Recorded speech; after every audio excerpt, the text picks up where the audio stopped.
जय हिंद स्टूडेंट्स। कल आपका मैथ्स का पेपर है। मैथ्स 1 एंड मैथ्स 2 दोनों के दोनों पेपर का जो पेपर पैटर्न है ना वो सेम रहता है। ठीक है, अभी सिर्फ क्विक रिवीजन होगी कि कैसे तुमको पेपर लिखना है और क्या तुमको नहीं करना है। ठीक है, कोई चैप्टर का रिवीजन हो ना हो मैं बोल नहीं सकती, लेकिन फिलहाल पेपर कैसे आपको लिखना है, this thing is all about that only. First question is first A which is MCQ,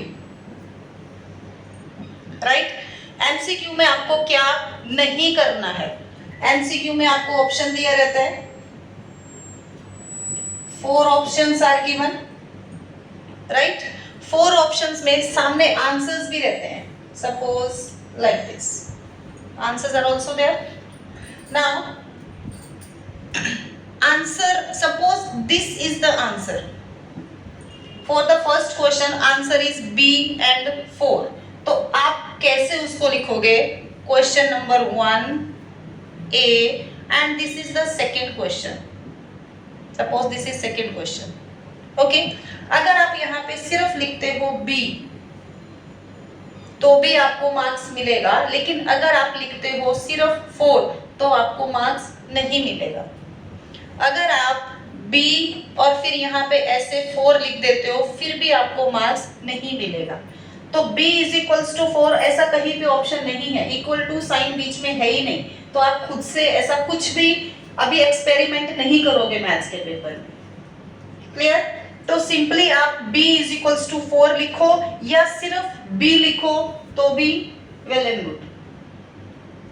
clear? और अगर आपने यहाँ पे ये आंसर बी लिखा और बाद में आप सोचते हो कि आंसर सी था, आप इसको यहाँ पे ऐसा कट करके यहाँ पे सी लिख देते हो तो भी आपको मार्क्स नहीं मिलेगा। क्लियर? एमसीक्यू का ही रूल है, फर्स्ट अटेम्प्ट जो भी आप करोगे उसका ही आपको मार्क्स मिलेगा। फिर भी क्वेश्चन अराइज कि अगर आपको सच में आपको था कि आंसर तो सी था, फिर अभी क्या करेंगे? एक बार अगर आपने बी लिख दिया तो आप क्या कर सकते हो? अभी आपने 4 क्वेश्चन लिखे रहेंगे, एबीसी के 4 आंसर आप लिखोगे, आप पूरे के पूरे को कैंसिल कर दो पेंसिल से, जस्ट मेक द क्रॉस और a single line also can be done.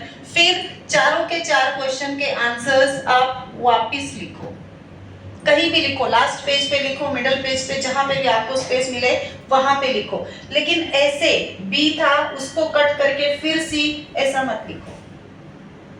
Clear? This is for maths 1 also, for maths 2 also. Getting it? फिर आपके पास है ये B, फर्स्ट का B, जहां पे आपको 1 मार्क के सम होते हैं जो आपको सॉल्व करने हैं, सॉल्व करके दिखाने। तो अगर 1 मार्क का सम है, keep in mind there should be 2 steps जिसके आपको मार्क्स मिलेंगे।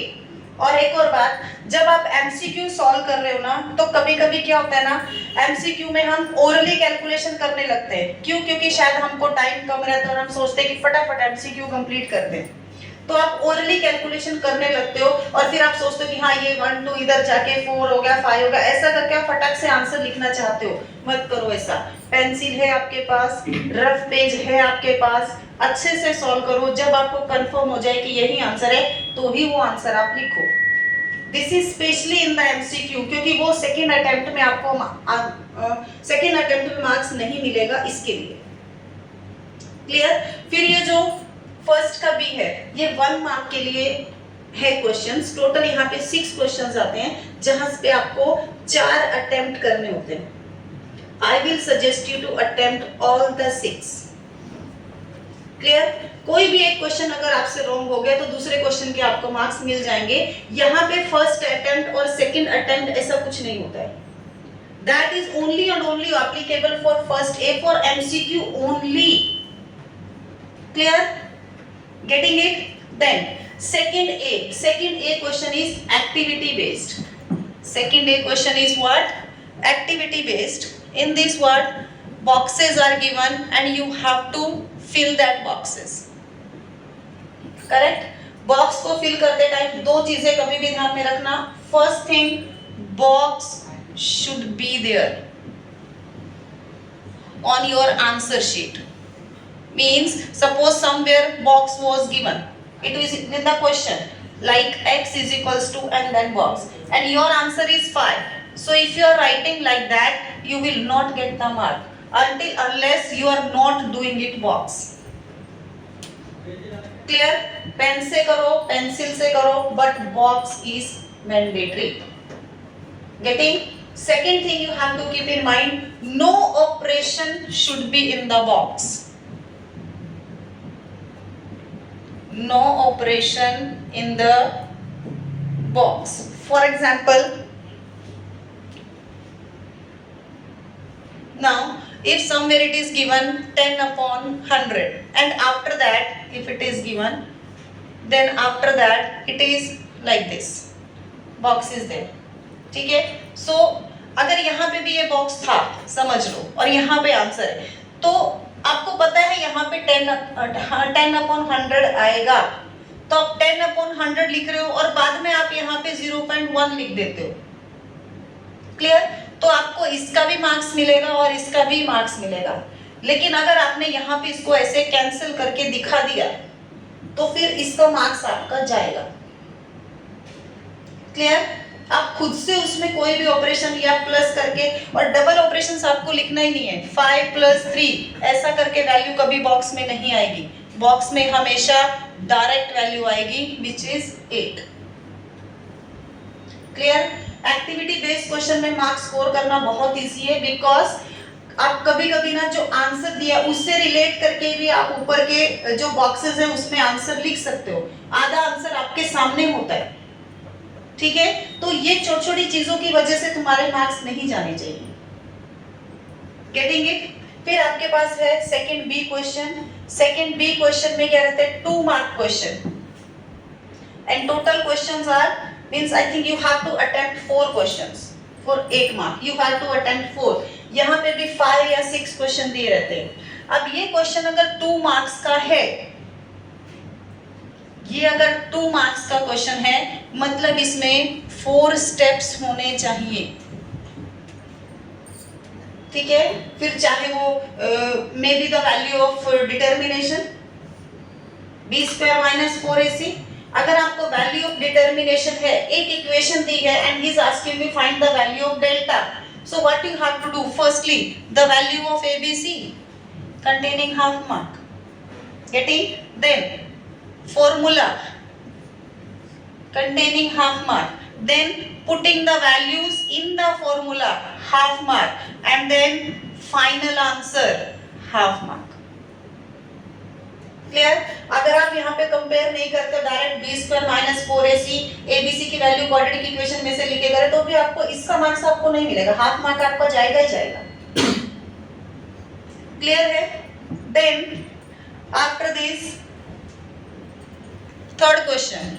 Third question is also third A.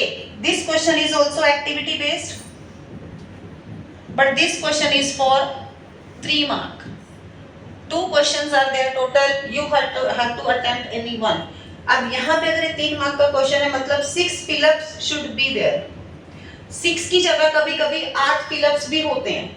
अगर वो क्वेश्चन थोड़ा बिगर है तो 8 फिलअप भी होते हैं. फिर ये कंफ्यूजन मत करना कि अगर 8 फिलअप है तो ये 4 मार्क मिलेगा, ऐसा नहीं है.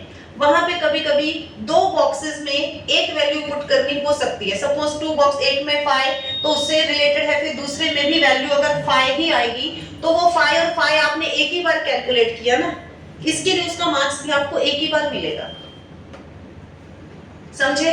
बस ध्यान में क्या रखना है आपको, बॉक्स करना जरूरी है, सिर्फ अंडरलाइन करके मत छोड़ो. क्यों रिस्क ले रहे हो तुम लोग लास्ट मोमेंट पे? नहीं लेना है रिस्क. क्लियर? फिर आपके पास आता है 3 मार्क 3b. 3b में टोटल आपके पास 4 क्वेश्चंस होते हैं. You have to attempt 4. No, I think you have to attempt 2.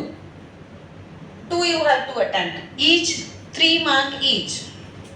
Total 6 marks are there. यहाँ तक का पेपर आपका इजी होता है. Easy means average student also can do. यहाँ तक का पेपर. अभी अगर 3 मार्क का क्वेश्चन है ना, तो आप समझ लो कि ये क्वेश्चन में 6 स्टेप्स होंगे. अब इसका अगर मैं आपको एग्जांपल दूं, अगर आपको ये क्वेश्चन जो 6 मार्क का क्वेश्चन आया है ना, समझो अगर वो आया है क्रैमर्स रूल में से, 6 मार्क का अगर क्वेश्चन है और वो क्रैमर रूल में से आया है, तो हाफ मार्क कैसे डिस्ट्रीब्यूट होते हैं? पहले तो आपको वैल्यूज चाहिए. ये वैल्यूज होंगी, half mark. Got it? Then you will find out the value of dx, half mark. You have to find out dy, half mark. You have to find out d also. Actually firstly there should be d then dx, but it's okay. ये भी half mark. ठीक है.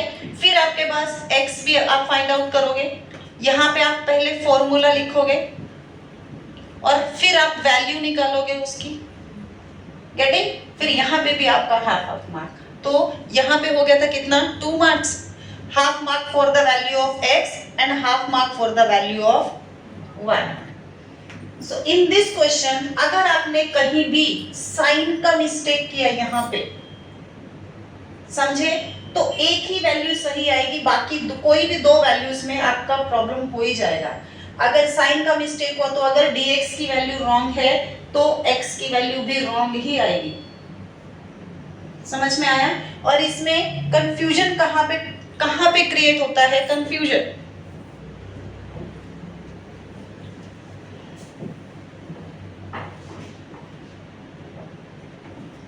अगर equation है ऐसे, not ax, let me take something else,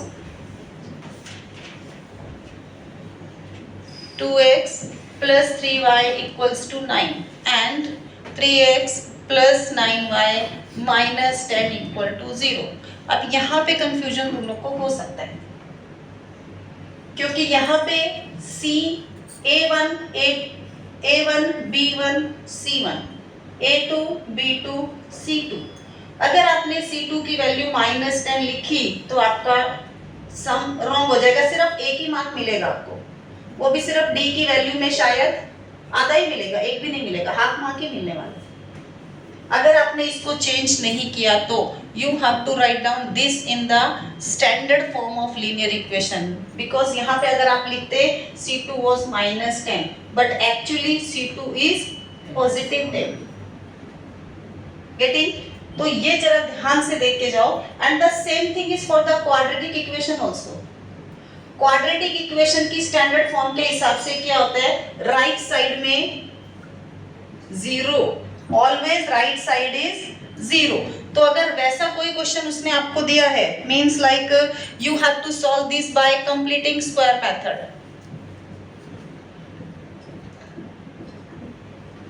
quadratic equation अगर आपको solve करना है बाय कंप्लीटिंग स्क्वायर मेथड और उसने इक्वेशन आपको दी है 4x² minus 9x equals to 5. ठीक है? यहाँ पे चेंज करने की जरूरत है? नहीं जरूरत है, क्योंकि ये क्वाड्रेटिक इक्वेशन जब कंप्लीटिंग स्क्वायर मेथड से आप करते हो तो फर्स्ट काम ही क्या होता है, दैट जो whichever the independent value you have to shift that to the right side and then you have to calculate the third term. Okay? लेकिन अगर दूसरे किसी मेथड से करोगे, दूसरे मेथड से मतलब अगर आप फैक्टराइजेशन मेथड करते हो तो पहले आपको इसको शिफ्ट करना पड़ेगा इधर, फिर ही आप फैक्टराइजेशन मेथड से कर सकते हो. Getting it? Getting it? तो ये जो चीजें है ना, ये बहुत ध्यान में रखना. क्वाड्रेटिक इक्वेशन में कभी भी राइट साइड में 0 होता है क्वाड्रेटिक में, और लीनियर इक्वेशन में राइट साइड पे 0 भी हो सकता है और नंबर भी हो सकता है. बस C should be to the right side और यहाँ पे C should be to the left side. Standard form of linear equation is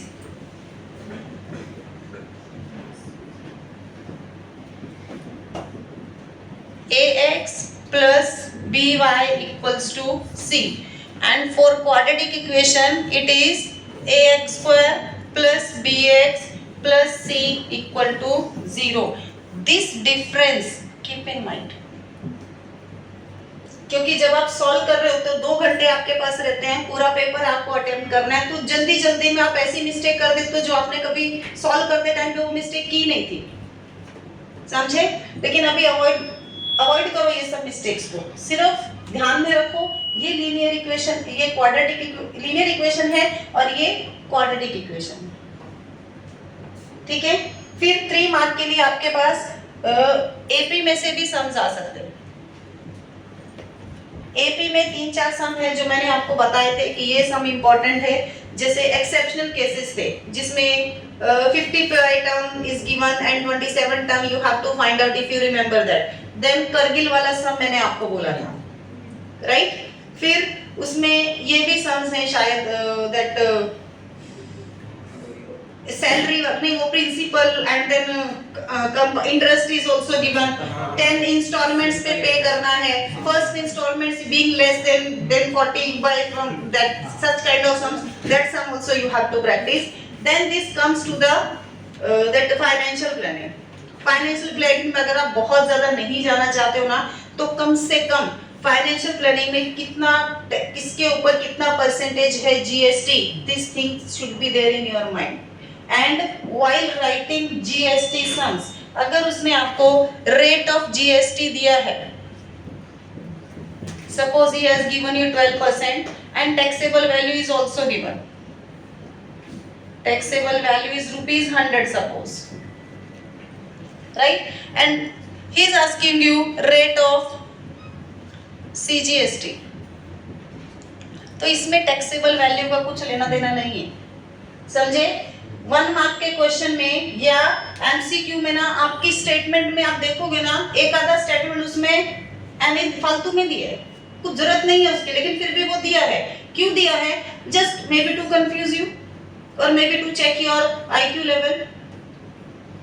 getting? तो यहाँ पे अगर रेट ऑफ जीएसटी है, यहाँ पे आपका काम है पहले फॉर्मूला लिखना, हाफ ऑफ, यहाँ पे आप सिर्फ जीएसटी नहीं लिख सकते हैं, यहाँ पे रेट ऑफ लिखना जरूरी है, क्योंकि यहाँ पे हम रेट फाइंड आउट कर रहे हैं, and rate is always in the percentage. Getting? और अगर इसी क्वेश्चन में उसने पूछा है simple, find out the how much CGST he have to pay, how much he have to pay means I have to give the answer in rupees. Clear?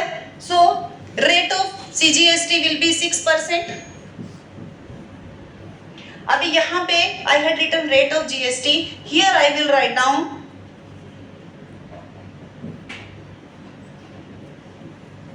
amount of CGST. Amount of CGST लिखो, या फिर आप लिखो CGST in rupees, and then that will be the 6% of 100. Then you can calculate, because in this and in this there is a difference. This is direct amount and that is only the rate. Clear? और जब आप amount find out कर रहे हो और आपके पास GST दिया है, तो भी आप लिखोगे amount of CGST is equals to half of amount of GST. जैसे यहाँ पे रेट है, अगर इधर रेट है तो उधर भी रेट आएगा, अगर इधर अमाउंट है तो उधर भी अमाउंट आएगा. समझ में आया? ठीक है. फिर आपके पास है प्रोबेबिलिटी. प्रोबेबिलिटी में I think I had clear that chapter, but still probability में भी 3 मार्क के क्वेश्चंस आ सकते हैं, जहां पे मेन चीजें आपको ध्यान में रखनी है. 2-3 चीजें है. Compulsion, 3 coins are tossed. 3, if I am talking about only for 3 marks, 3 coins has been tossed, or that card playing cards के बारे में क्वेश्चन, या तो फिर you have to make any 2 digit number using 0, 2, 3, 4, 5. उसमें क्या ध्यान में रखना है? If it is given without repetition or repetition. अगर कुछ नहीं दिया है, कुछ भी नहीं दिया है, you can repeat the digit. But if it is given without repetition, then you have to take care of that कि repeat होगा या नहीं होगा. Getting? उसके बाद प्राइम नंबर्स का डेफिनेशन आपको अच्छे से क्लियर होना चाहिए, because in that also जो भी नंबर्स हैं, find out the prime numbers from that, multiples of any number, the number are divisible by 2, numbers are divisible by 3, such kind of basic things should be clear in your mind. Prime numbers, then prime number, there only prime number, odd number, even number, divisible by some number. Correct? और AP में एक question और मैंने miss किया है, like how many 3 digit numbers are there divisible by 4? Such kind of sums also I told, if you remember. How many 3 digit numbers are there who are divisible by 4? What you have to find out? You have to find out n, value of n. Then next chapter we are having about, after probability, statistics. Statistics में main चीजें हैं आपके पास, इसमें 1 mark के लिए जो questions आ सकते हैं ना, वो कैसे आते हैं कि डी बार की वैल्यू आपको दी है या डी बार आपको फाइंड आउट करना है, सिग्मा एक्स इंटू डी आपको दिया है और एन आपको दिया है, ठीक है। एक और सम होता है, अभी आपके उसमें तो नहीं है लेकिन फिर भी इसके चांसेस होते हैं आने के, वहां पे वो आप देखिए 3 चीजें हमारे पास, एक है मीन, एक है मीडियन और एक है मोड। इसके 3 मेथड्स हैं to find out the mean. 3 methods are there. First one is direct method, second is step deviation method, and third is Assuming method. assumed mean method is also known as shift of origin method. That is a different name for that. That's why किसको assumed mean method, another name is what, shift of origin method. तो अगर आपको ऐसा question आया कि हाँ calculate the mean by shift of origin method, so do not confuse कि हमारी बुक में ये था ही नहीं और ये कहाँ से आया. That is the जैसे विरुद्धार्थी और विलोम शब्द एक ही होते हैं, समानार्थी और पर्यायवाची शब्द एक ही होते हैं, राइट? तो ऐसे ही ये भी उसका दूसरा नाम है, याद रहेगा, ठीक है। यहाँ पे 3 methods you are having, of course 3 formulas are there. Median में एक ही फॉर्मूला है, मोड में भी एक ही फॉर्मूला है। मीडियन में आपको क्या होता है compulsory, firstly whichever data is given, some columns are given, you have to find out median class. Remember, with the help of the pencil just draw that in this I'm talking about and write down their median class, ठीक है। फिर इसमें आपको half mark इधर आपके tabular form का होता है and half mark is for just write down the values, what is L, what is N by 2, जो भी वैल्यूज होती है उसमें, व्हाट इज एफ और शायद सी एफ, जो भी रहता है वो सब वैल्यूज यहाँ पे लिखने का हाफ मार्क है और फॉर्मूला में वो वैल्यूज पुट करने का भी हाफ मार्क है, समझे? यहाँ पे ये मीडियन क्लास लिखना जरूरी है और यहीं पे हम लोग एफ और सी एफ भी लिखते हैं, इसके सामने लिखते हैं ना, सपोज यहाँ पे ये फ्रीक्वेंसी तो यहाँ पे एफ लिखते हैं और इस फ्रीक्वेंसी के सामने हम लोग सी एफ लिखते हैं, जो भी हम लोग लिखते हैं वो भी यहाँ पे लिखो आप, लेकिन ये चीजें आप पेंसिल से लिखो, ठीक है। यहाँ पे ये वैल्यूज विद द पेन और फिर जो सोल्यूशन करोगे पहले फॉर्मूले के बाद जब वैल्यूज पुट करोगे then half mark and then finally answer, but in the answer there should be the units. और वो यूनिट कौन डिसाइड करता है? ये जो फर्स्ट कॉलम है ना आपका, ये डिसाइड करता है यूनिट। फर्स्ट कॉलम की हेडिंग देख लेना क्या है, अगर सपोज ये हाइट है इन सेंटीमीटर तो आंसर आपका आएगा the median is that much centimetre. Median of किस चीज की हाइट है वो, क्लियर? अगर ये mm है तो यहाँ पे mm, अगर ये रुपीस है तो ये भी रुपीस, ये तीनों में काम आएगा, हाँ, मीन में भी, मीडियन में भी और मोड में भी, तीनों में final answer is must, clear? एक और चीज मैंने आपको बताई थी, you have to round off the answer, right? लेकिन अगर वो कौन से केस में, अगर आपके पास 2 डेसिमल से ज्यादा डेसिमल्स में आंसर आ रहा है, give the answer till 2 digits after decimal, ठीक है। अगर next digit is 0 to 4, the digit remains same. If digit is more than 5 or more than 5, then previous digit will be increased by 1, clear? And one more thing you have to write in bracket, approximate, ठीक है। approximate का full spelling लिखना जरूरी, APPROX भी लिख सकते हो आप, क्लियर? अभी एक चीज और जो मुझे लगता है आती है बहुत बार, लेकिन पता नहीं, आनी चाहिए मीन्स आ सकती है। For 1 mark these 3 things are there, mean, median and mode. He will give you the 2 values out of that, no data, nothing. इसमें से 2 की वैल्यू वो देगा, कौन से 2 की पता नहीं, और तीसरे की वैल्यू वो आपसे पूछेगा, समझे? जैसे आपके पास मैथ्स 2 में साइन, कॉस और tan में रिलेशन होता है ना, ऐसे ही इन तीनों के यूज करके भी एक फॉर्मूला है, क्लियर? वो फॉर्मूला क्या है? And that formula is mean minus mode equals to 3 into mean minus median. अब ये फॉर्मूला है आपके पास। अब देखिए तीन ही चीजें हैं और तीन में से अगर कोई भी दो आपके पास है तो थर्ड वैल्यू फाइंड आउट कर सकते हो ना। सपोज अगर ये 7 है और ये 5 है, put the values in this, solve that as equations you are solving.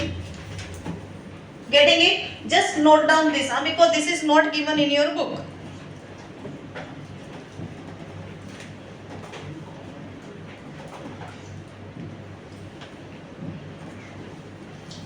And then in the last you are having, not in the last, second last you are having pi diagram. pi diagram का आपके पास एक ही formula है। Shall I rub this?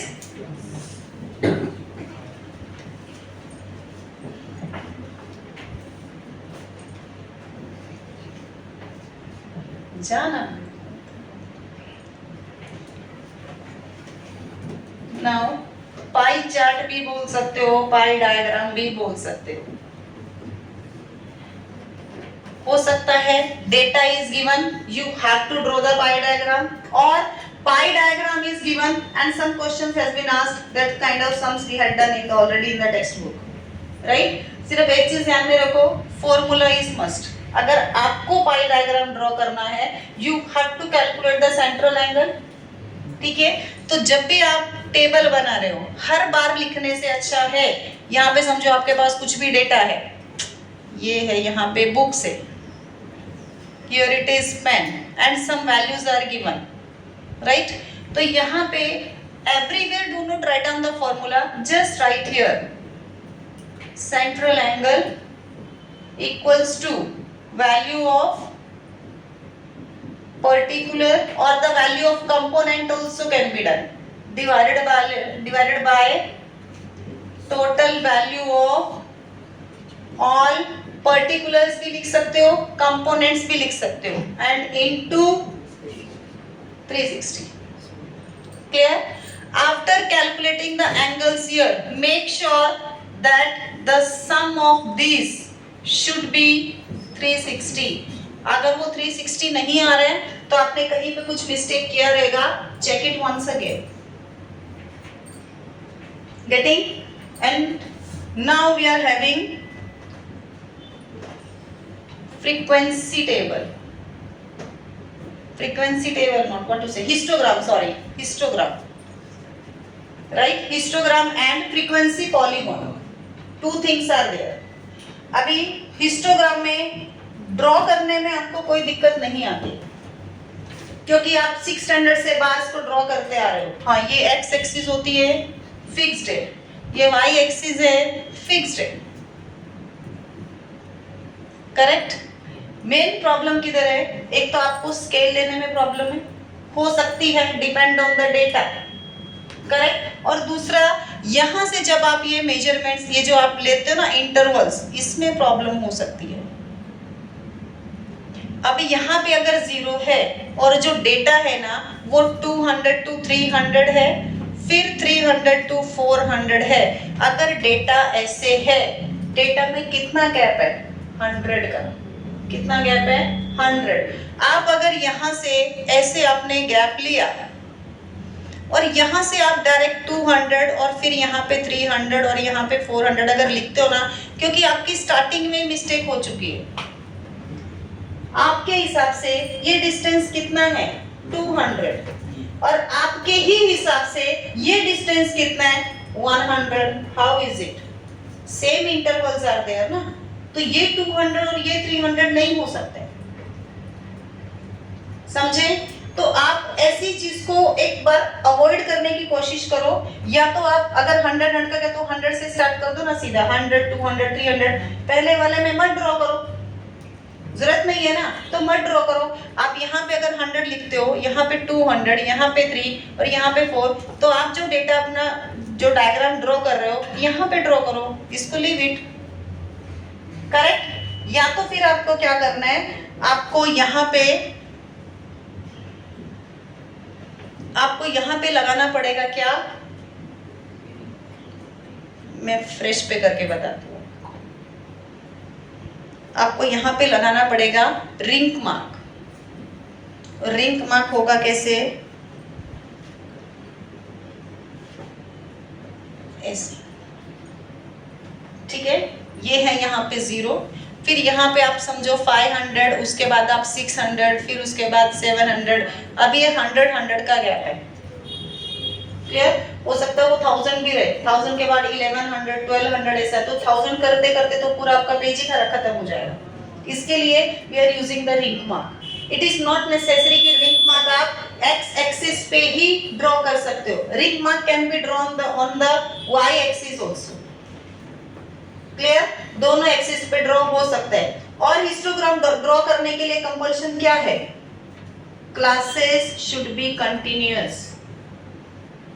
Okay, continuous मतलब जैसे ये 500 to 600 है, 600 to 700 होगा, 700 to 800, वो टेबल में होगा। अगर वैसा नहीं है, you have to make them continuous. Getting. अगर समझो आपके पास कोई क्वेश्चन में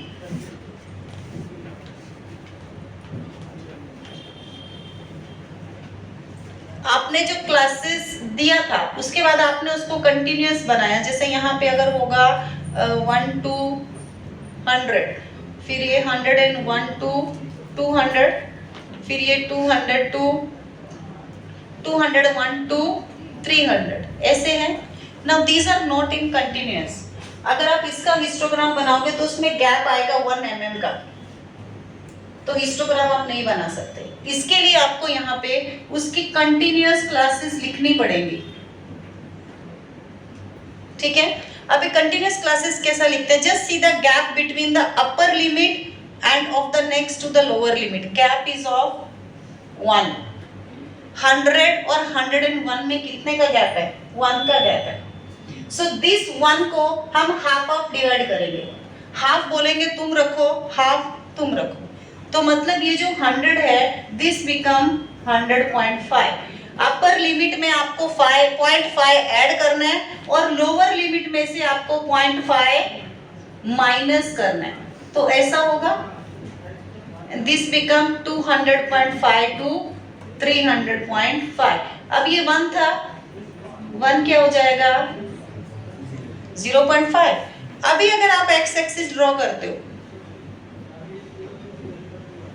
ठीक है, ऑफ कोर्स आपको 100 का ही गैप चाहिए, तो ये अगर ये 100.5 है तो ये 200.5, 300.5 ऐसा लिखोगे। अभी ये 0 है तो 0.5 अब देखिए यहां से इतना ही होता है 1, इसके भी इन बिटवीन आप कैसे उसको ड्रॉ करोगे, नहीं कर सकते, क्लियर। तो इसको भी सीधा सीधा अवॉइड करो और क्या करेंगे यहाँ पे सीधा ही we are going to put the ring mark. यहाँ पे रिंग मार्क लगाओ और यहाँ पे लिखो 0.5, खत्म करो, टेंशन ही नहीं चाहिए, समझे। क्योंकि 0.5 आप ड्रॉ नहीं कर सकते, उसमें उतना स्पेस ही नहीं है। 0.5 mm कहाँ पे ड्रॉ करोगे, इतना बारीक तो आपका पेंसिल भी शायद नहीं होगा, और होगा भी तो कैसे चेक होगा फिर, समझे। So do this. और स्केल है, कभी भी एक्स एक्सिस पे क्या है 1000, क्या है 1000, सिर्फ 1000 या सिर्फ 100 लिखने से काम नहीं चलेगा। 1000 क्या है, पर्सन्स है, ट्रीज है, स्टूडेंट्स है, क्या है, you have to mention that, getting it. और अगर आप लीनियर इक्वेशन में कर रहे हो, लीनियर इक्वेशन में अगर आप कर रहे हो तो फिक्स्ड है, scale on both the axis 1 centimetre is equals to 1 unit, वो चेंज नहीं होता है, that is for linear equation. और लीनियर इक्वेशन का भी अगर आपको ध्यान में रहेगा, मैंने आपको बताया भी था, लीनियर इक्वेशन में वो 4 मार्क के अगर क्वेश्चन पूछते हैं तो कौन सा फिगर, एक्सिस के साथ में किसका एरिया निकालना, ये सब पहले के वीडियोस में है, लीनियर इक्वेशन वाले में है, क्वाड्रेटिक वाले में है, एपी का भी शायद है। तो ये सब चीजें आप वापस एक बार ट्राई कर सकते हो, that is up to you, getting it.